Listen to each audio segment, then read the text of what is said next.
In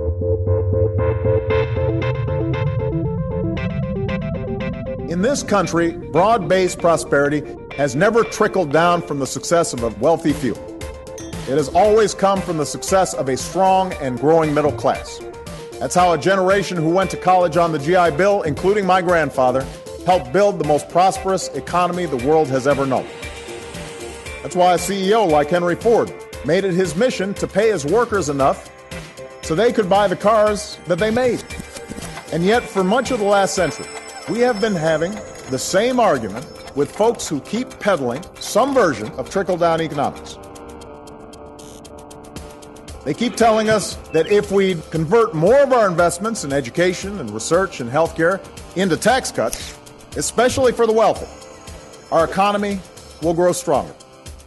Now, the problem for advocates of this theory is that we've tried their approach. At the beginning of the last decade, the wealthiest Americans received a huge tax cut in 2001 and another huge tax cut in 2003. We were promised that these tax cuts would lead to faster job growth. They did not. The wealthy got wealthier, but prosperity sure didn't trickle down. Instead, during the last decade, we had the slowest job growth in half a century. There was a period when insurance companies and mortgage lenders and financial institutions didn't have to abide by strong enough regulations. And what was the result? Profits for many of these companies soared, but so did people's health insurance premiums. Patients were routinely denied care, often when they needed it most.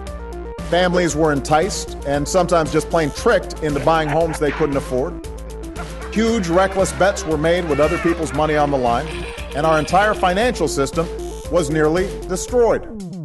So we've tried this theory out, and you would think that after the results of this experiment, that the proponents of this theory might show some humility.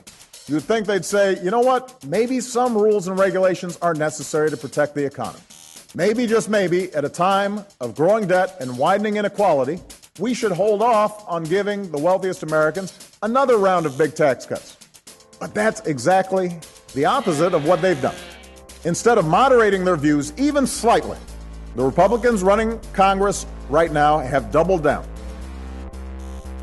This is what they're running on. This larger debate that we'll be having about the size and role of government, this debate has been with us since our founding days. But no matter what we argue or where we stand, we have always held certain beliefs as Americans.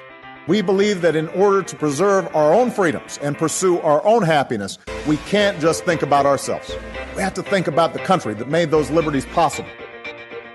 We have to think about our fellow citizens with whom we share a community. We have to think about what's required to preserve the American dream for future generations. And if we keep that in mind and uphold our obligations to one another and to this larger enterprise that is America, then I have no doubt that we will continue our long and prosperous journey as the greatest nation on earth. Thank you. God bless you. God bless the United States of America. Thank you.